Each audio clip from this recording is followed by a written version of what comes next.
Hello guys, তোমরা সবাই কেমন আছো? আশা করি সবাই খুব ভালো আছো, আর আমিও খুব ভালো আছি। তো দেখতেই পাচ্ছ, হঠাৎ করে আমরা ট্রেনে উঠে চলে যাচ্ছি।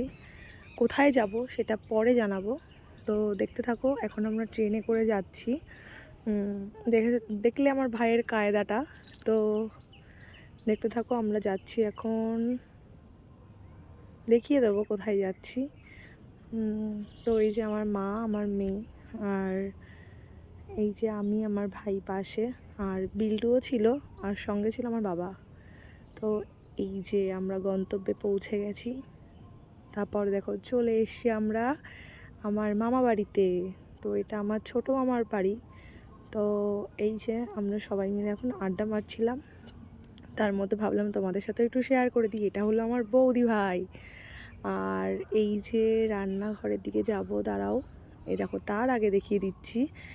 দেখো কি দুষ্টুমি করছে সবাই। তো বাঁধা গরু ছাড়া পেয়েছে, এরকম একটা ব্যাপার ওদের। তো যাই হোক, খুব মজা করছে, আমরাও খুব মজা করছি। তো এই যে আমরা চলে এসেছি, এটা হলো আমার বুনু। আর ওই যে ছোটো মামি হাই করে দিল, আর এইটা হলো আমার সেজো মামি। তো আমরা গল্প করছিলাম, আর মামি ওদিকে আমাদের খাবার বানাচ্ছিল। তো সবাই মিলে আমরা ছিলাম, ওখানে ছিল বড় মাসি, আমার মা, বোন, সবাই। তো ওই দেখো কি নিয়ে এসছে, ফুচকা।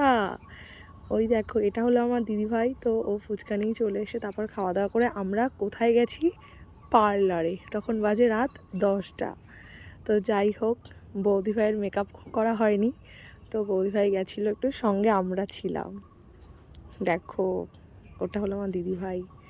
তো পার্লারে গিয়ে একটু শর্ট ব্লগ করে নিলাম, তারপর চলে যাব বাড়ির দিকে। তো যাই হোক, একটু ফটোও শেয়ার করে দিলাম তোমাদের সাথে। বৌদি ভাই বললে এখন আমার